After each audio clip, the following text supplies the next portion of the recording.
Okay, it's 6 o'clock, and having been here before, I'm going to take the pleasure of opening the meeting and declaring it that our Economic Development Commission meeting of the 10/14 is officially open. And the first item is that we will stand and do the Pledge of Allegiance.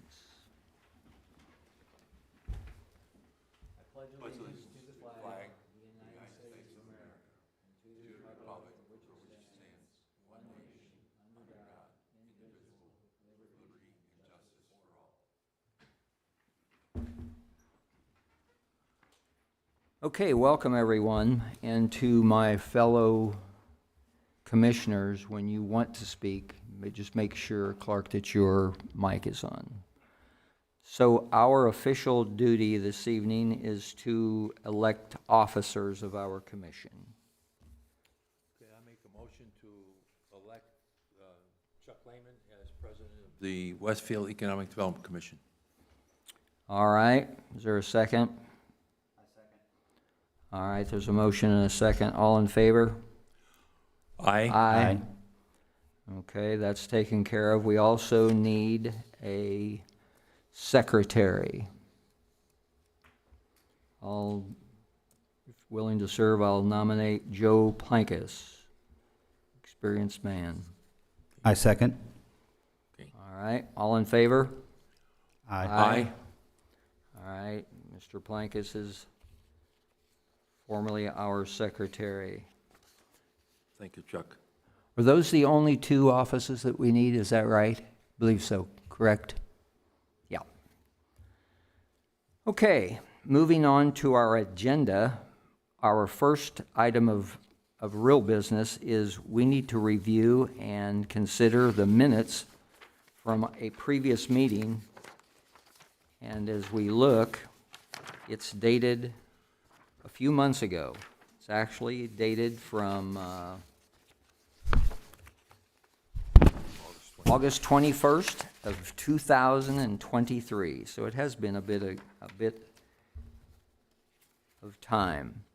So those have been presented. They're part of the record. And if there's no other questions, I would entertain a motion to approve those as presented. I move that we approve the minutes from the August 21st, 2023 Economic Development Commission meeting. I second. All right, a motion and a second. All in favor? Aye. Aye. That motion carries. The minutes from August 21st are approved. Okay, moving ahead, we are here for new business, and that's to consider the Town Run project that's on the west side of our community.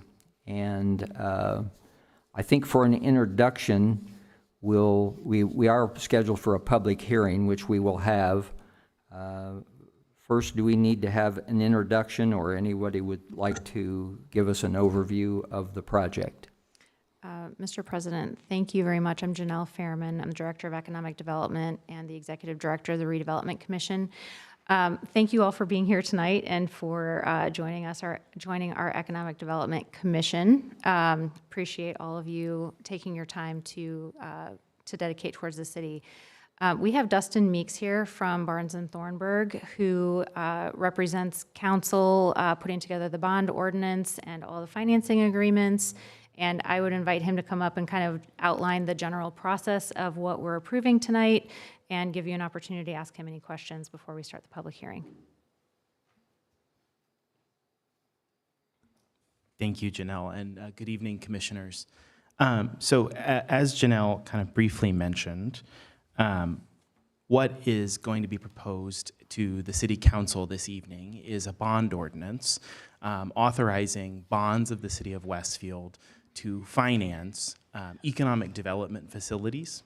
And when a city is going to exercise its authority to incentivize the development of economic development facilities within the city, under the provisions of Title 36 of the Indiana Code, one step that they have to take is to ask the Economic Development Commission, which is the statutorily created body which evaluates economic development facilities and whether or not the city should become involved in incentivizing those, to review the project and to make a determination and to create a report which evaluates the proposed economic development facility and which gives this commission's approval for the city to proceed with the financing of the project. So what is proposed here in terms of the structure of the financing is what we call a developer purchased bond. So what the city is proposing to do is the city has created a site-specific allocation area to capture tax increment revenue, which is the portion of property taxes attributable to a new development, right? And the city has agreed with the developer of this project to share 1/2 of that stream of TIF revenue with the developer. And the way that that is done is that the city will issue its tax increment revenue bond with this commission's approval, and that bond will be sold to the developer of the project. So the developer, once they hold the bond, will be able to receive 50% of that tax increment revenue that's generated by the project. And that revenue stream will facilitate the developer's ability to complete the development. And so as a result of the city's providing the incentive, you're going to get a more robust development than may be possible without the incentive structure. For the city, this is a really quite low-risk tool to use, and that is because with the developer purchasing the bond, they take on the risk, right, that there wouldn't be revenue to support the bond. The way that these the financing documents for this will be structured, in the event, right, that something happened and the development didn't materialize and there weren't tax increment revenues, it would not be an event of default for the city if those bonds don't get paid, right? So basically the agreement is if you develop it and it works out, right, then you are going to get, you know, this portion of the property tax revenues for a period of time, and that helps us to get the project done. And if it doesn't happen, then the city is not out any money. So it's sort of all upside for you and very little risk. And I'm happy to answer any questions about the issuance process or your part in it. But that's kind of the 30,000-foot overview of the financing structure. So I'll turn it over to you for any questions, and then if we have any public questions once we open the hearing. Thank you very much. And we also have representatives from LoreCorp, the developer, who are here and are happy to talk about the project itself and describe a little bit about what this would be financing and a little bit more about the economics of the project. We'll welcome them. I was going to say we can either do that before or after the public hearing opens. We can do that briefly, and then we'll open the public hearing. Okay, thank you. Thank you. That was a very good description. I understood it. Yeah, we'll pull this up real quick. So this is 146 Town Road northwest corner. We gave you a brief description, I think, about a month ago or so. Sorry, just for the record, just need an introduction. Adam Hill, Lower Corporation. And Phil Sumling with the Lower Corporation. Thank you, gentlemen. Thank you. Northwest corner, 146 in Town Road. So we took this through, we've actually worked on this project in a different variation for almost 3 years. And we scraped one idea and we came back with this idea, which I think you're familiar with the overall project. It's Lifetime, it's anchored by Lifetime Fitness, which will be one of their new concepts, 110,000 square feet, 8 outdoor pickleball courts, outdoor pool, 50,000 square foot outdoor pool. It's a really cool project. They'll end up spending approximately 50 to 60 million on their project in and of itself. So it'll be Indiana's first like new to market Lifetime facility. So this outlot, and we could show you a whole image of the entire 30 acres, but this outlot sits in front of Lifetime. So in the PD that was approved under the previous council, this is an exhibit that is pulled directly from that PD ordinance. the requirements, the landscaping requirements, a lot of the requirements of that PD ordinance are really not that significant, I guess, if you will. It's very basic. And when we looked at the overall project, we thought it warranted a lot more than that. And so we'll show you a couple other images on what we're planning to do with the incentives in the event that the city approves those. So this is a rendering of kind of what we're planning to do with some of that. You can see that we're drastically increasing the size of the trail that comes down. That will be sized essentially for golf carts. So if the city of Westfield ends up adopting the golf cart vision, that'll have golf carts coming down there. You can see there's golf cart parking. We'll drastically improve the landscaping as part of the overall project. You can see the outdoor patios. It's significant improvements from what was approved in the PD. The council asked us a couple questions last time about, how is what you guys are doing any different than what was in the PD? And some of these renderings show where those funds will go in order to improve the overall look and feel of the project.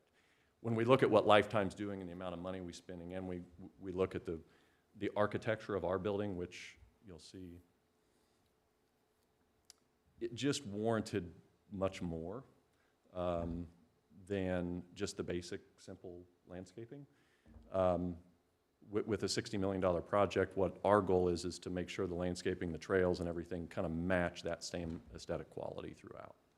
So you can kind of see that you get additional lighting, you get the trails drastically increased in size, you have the golf cart parking, you have enhanced landscaping all along the town road frontage versus just the basic package that was approved in the PD. That's just a different variation that kind of shows it at night. This was one question, I'm glad you're here, but this is one question that came up from the council in terms of the gazebo. So this exhibit is from the previous PD ordinance that was already approved. So this was a commitment that was made by us and Lifetime to build the structure that you see on the screen. We, again, when we looked at this and we looked at the overall area, this is the true gateway when you enter into Westfield. Across the street, which we'll show you in a minute, on the southeast corner, there's also a commercial project planned. That's in Carmel. We want to separate ourselves completely from Carmel. We want to target high-end tenants. High-end tenants chase Lifetime. We want to make sure that our retail outlot, the shopping center itself, and all the enhancements are drastically improved to target those same high-quality tenants that we may get. There's two local restaurant groups that we've been discussing with. One of them is, it would be a first for Westfield, that Westfield would really, really want. It's the high-end improvements that we think will generate that interest from tenants like that. This is the updated exhibit. So one of the questions was asked is, what is different that you're doing in the gazebo area that was already committed to? Where are those funds going to go? You can see that the gazebo structure stays. That was a commitment that the previous council wanted us to do. Absolutely, we're following through on it. We're doing it. That's a zoning requirement as well. Yep. But you can see what we've done to enhance that overall area. We've added the golf cart parking. We've enhanced the size of the trail. And what we really like, the Westfield sign itself looks small. Those are 6 feet letters. It's just, you can't tell in the overall image. I'm 6 feet. Phil's probably 6'1". So the letters of Westfield will be approximately 6 feet tall. They don't necessarily have to go in that exact location. If the city says, hey, we would rather have those over closer to Town Road, or even in the new proposed roundabout, we are open to wherever that goes. But I don't think that we, as the developer or the city, wants to miss out on an opportunity to create the gateway into Westfield, whether it's from Zionsville or Carmel. And based upon just our experience in general, what attracts the higher quality tenants are a lot of these public enhancements that aren't required as part of the PUD and, quite frankly, are not in our pro forma to do all of these things. This is the exhibit that's on the Carmel side, and I bring it up because we want to completely separate ourselves from that development. Lifetime will be extremely special. The architecture and the look and feel of our building will be really special. We want to match and enhance our side of the street to where when the likes of the local restaurants do come to town, if all things are being equal, they really probably don't care which corner they're on. But if we can separate ourselves and our development from any of the other intersections, they will come to Westfield. There's no question. And that's a lot of the questions that we get from those restaurant tenants is, what are you guys doing as part of your overall improvements? I think it's important to keep in mind, sorry, this is very long-winded, so I'm sorry. Keep going. Okay. I think it's very important to keep in mind what you have surrounding this site. There are approximately 4,000 homes within a mile radius. Wow. It's not just golf cart, it's bikes and it's walking. There are about 655 plus targeted homes just to the north, touching this site on the west and on the north. Those folks, if they want to have a golf cart, if they want to hop on their bike, or if they want to walk down, we want them to walk to this development. This will serve as a trailhead. If they want to meet somebody, they can meet them here. If somebody's driving along 146th Street and looks to the north, they're going to see Westfield Gateway signage. And that's how we want to separate our site. And with these funds, it allows us to do things that will really enhance the overall project itself. So that's kind of a description of the overall project. And the question was asked, what are you using those funds towards? And that's what we're using them towards. Thank you. Sure. Before we open the public hearing, any comments or? Yeah, I have a few questions here. You mentioned Lifetime Fitness and a couple restaurants, and obviously we don't necessarily have to have the names. Lifetime sounds like a done deal. Lifetime already owns the real estate. They've already closed on the real estate. Okay. They're breaking ground in March of 2020. Okay, because I see a lot of activity on that corner already with the retention pond further west and so on. Well, obviously, it's all part of the Del Webb and your project, I would imagine. It is, so all of Lifetime's pad itself, where the building will sit, that's done. So when if you're looking to the north and you see the pond, the pad just to the right, to the east of that, that's where Lifetime will sit. Okay. And maybe before the council meeting, we have a big Yeah, we'll have an overall. That's what I should have had a big overall site plan to show you. And then our pad, where the shopping center will go and all the trail and whatnot, that's basically east, right done. along Town Road. And that's completed, I think. Pad now, ready, too. Now, with 2 restaurants, what percentage of that space has now been allocated or taken? So that building, the commercial building is 24,000 square feet. Right now, we're proposing it to be 2 buildings. The reason we do that is allows us to do more outdoor patio space. Sure. So you have kind of 4 end caps, if you will, which is the language we Yeah. use in our world. That's ideally, yeah. Yep, so we'll have 4 end caps, which is very beneficial because it allows the outdoor patio space. So one restaurant will want approximately 6,000 to 7,000 square feet. That will be kind of the anchor restaurant. We have one in mind that we really want. We have a great relationship with that local restaurant, and so we're continuing discussions with them. That will be about 6 to 7. The other restaurant may be smaller. Think of a local breakfast, coffee, brunch type concept. That could be 2,400 square feet. So typically, we would like to see in a great location like this, about 50% could be restaurants, and then the remaining 50% would be services or professional or something like that. Sure. And now, just looking at your sketch, and I know maybe there's some revisions to it, is there adequate golf cart parking? I think that concept is probably going to take off, and that's just a gut feeling on my part, having gone through the villages and other places that are like that. So very good question. It's something Phil and I talked through earlier today. So what we've done here is you can see the cursor, the parking here, but this back row right here could easily flip over to golf cart parking. Okay. Those spaces right now, the car spaces behind, those are 10-foot spaces, typically it's 20 by 10, 18 by 10 is approximate size. So you could get quite a few golf cart parking spaces in that area.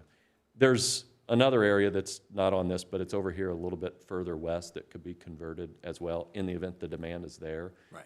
Because you bring up a good point. If this goes, considering all of the homes to the north, just the 600 homes, if those folks purchase a golf cart in the Epcon community or the Del Webb community, Kimballwick, they're going to hop on it. Yeah. And they're going to come have lunch or come have breakfast Sure. or whatever they want to do. So we have some flexibility for that in the event the demand's there. Okay, thank you. And then I think, did they get a copy of the applied economics report, I think? I do not remember. Okay.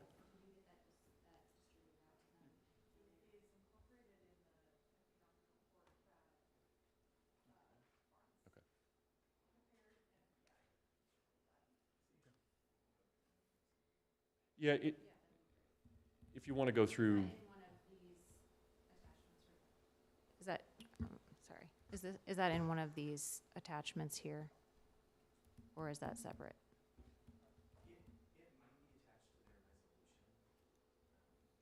Okay, let's take a look.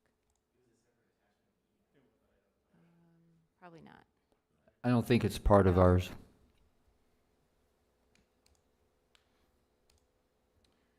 we can share some of those numbers with you. I presume you have the report? And we may want to do that. It's Let's pretty, take a look here. Go ahead and share. The numbers are, You can go over those real quickly. yep, we will. Just a quick background. We hired, there's a company called Applied Economics. The lady who does these, her name's Sarah Murley, and she does them all over the country. We provide her certain information, certain facts about the overall project, and she puts together essentially the economic impact. And it has the economic impact of the direct and indirect construction of the project. Once the project's fully stabilized, the economic impact of the employees. This project, for example, will employ approximately 220 employees once it's fully done. And I believe it's close to $16 million a year in what that will generate to those employees. I think, and I have the report right here, but it'll generate 365 direct construction jobs and 155 additional indirect and induced jobs in Westfield. The impact estimate is based on construction costs of $60 million. The total economic impact of construction is $87 million over the 19-month construction period. That's pretty staggering numbers. Once completed, the commercial tenants in the development could generate an annual economic impact of $27 million. And so all of that's in her report. Her report's about 6 pages long, and we're happy to send that to you just to have for your file. And I know the city does have it. We share it. Yeah, my apologies for not getting that distributed out. I was out on vacation last week and thought it had gotten to you guys. You're fine.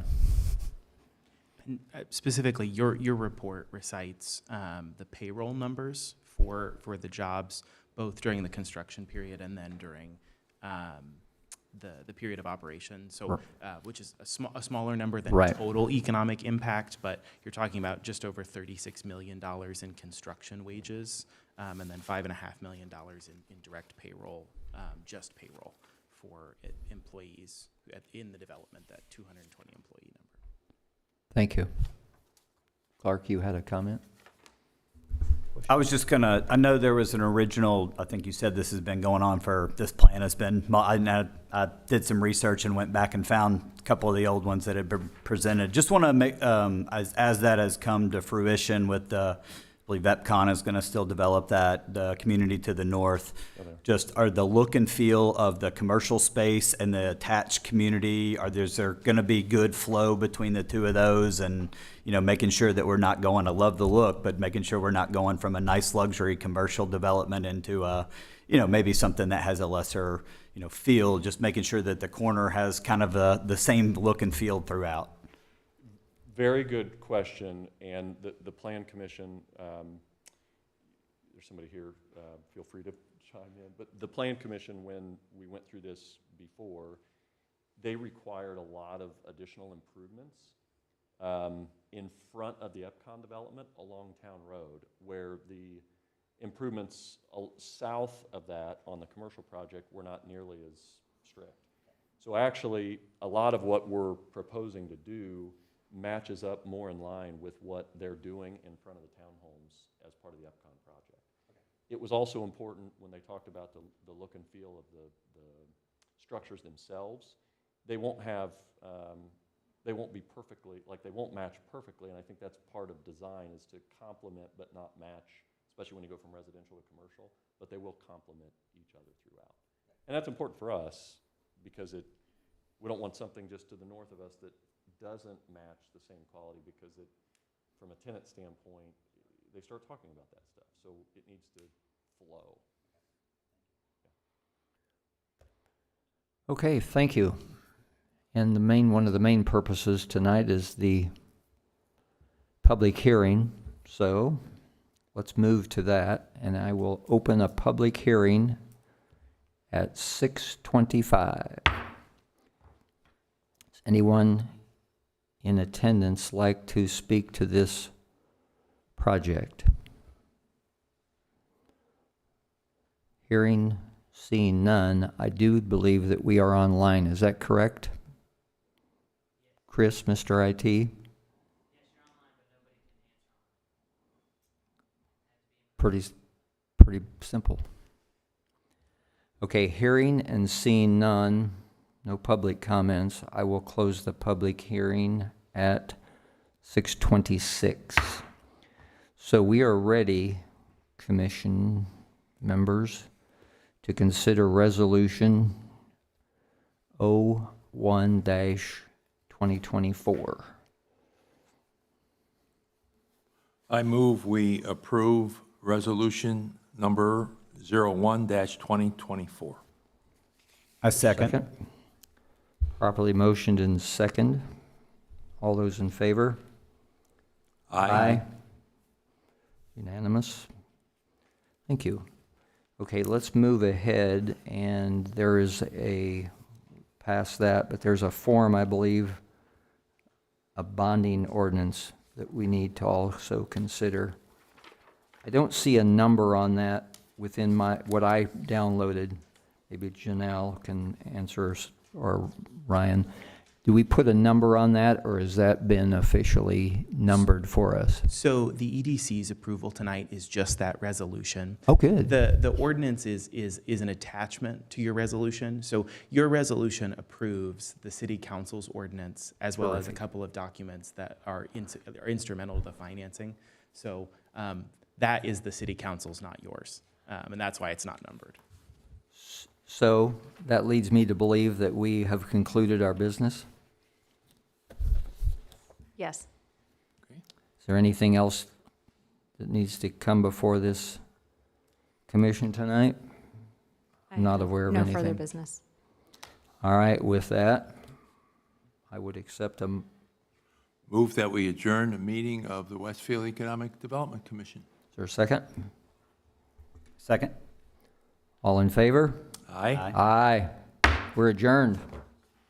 Thank you very much, everyone. Thanks for investing in Westfield. Very nice project.